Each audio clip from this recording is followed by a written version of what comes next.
ગુજરાત રાજ્યના પ્રવાસન અને યાત્રાધામ વિકાસ બોર્ડના સચિવ શ્રી રાજેન્દ્ર કુમારના અધ્યક્ષસ્થાને ભાદરવી પૂનમના મેળાના આયોજન અંગે મીટિંગ યોજાઈ।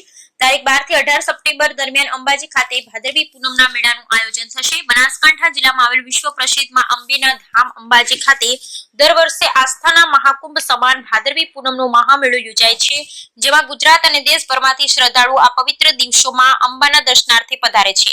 આ દરમિયાન આવતા શ્રદ્ધાળુઓની યાત્રા સુખદ અને યાદગાર બની રહે એ માટે ગુજરાત સરકાર અને બનાસકાંઠા જિલ્લા વહીવટી તંત્ર દ્વારા પ્રતિબદ્ધ સુચારુ આયોજન કરીને તમામ વ્યવસ્થા કરવામાં આવી છે। આ વર્ષે આગામી તારીખ 12 થી 18 સપ્ટેમ્બર દરમિયાન અંબાજી ખાતે ભાદરવી પૂનમના મહામેળાનું આયોજન થનાર છે, જે અંતર્ગત મેળાના સુચારુ આગોતરા આયોજન માટે પ્રવાસન અને યાત્રાધામ સચિવ શ્રી રાજેન્દ્ર કુમારની અધ્યક્ષતામાં અંબાજી મંદિર હોલ ખાતે વિવિધ વિભાગના અધિકારીની ઉપસ્થિતિમાં મીટિંગ યોજાઈ, જેમાં મેળા માટે બનાવેલી વિવિધ સમિતિઓએ કરવાની કામગીરીની સમીક્ષા કરી યાત્રાળુઓની મેળા સંબંધિત તમામ પ્રકારની માહિતી મળી રહે તે માટે તૈયાર કરવામાં આવેલ એક્શન પ્લાન QR કોડનું લોકાર્પણ કરવામાં આવ્યું। મંદિર વહીવટદાર શ્રી કૌશિકભાઈ મોદી દ્વારા PPT પ્રેઝન્ટેશન દ્વારા વિગતો અને માહિતી રજૂ કરાઈ। સચિવ શ્રી રાજેન્દ્ર કુમાર વહીવટી તંત્ર દ્વારા કરાયેલ મેળાની તૈયારીઓનો લાભ છેવાડાના પદયાત્રી સુધી પહોંચે તે જરૂરી છે એમ જણાવતા કહ્યું કે દર વર્ષે ભાદરવી પૂનમના મેળામાં આવતા ભક્તો માટે ખૂબ સારી વ્યવસ્થા કરવામાં આવે છે। આ વર્ષે પણ આ સુવિધામાં વધારો કરી યાત્રાળુઓને મેળા દરમિયાન સુખદ અનુભવ થાય તેવા પ્રયાસ કરવા તમામને જણાવ્યું હતું।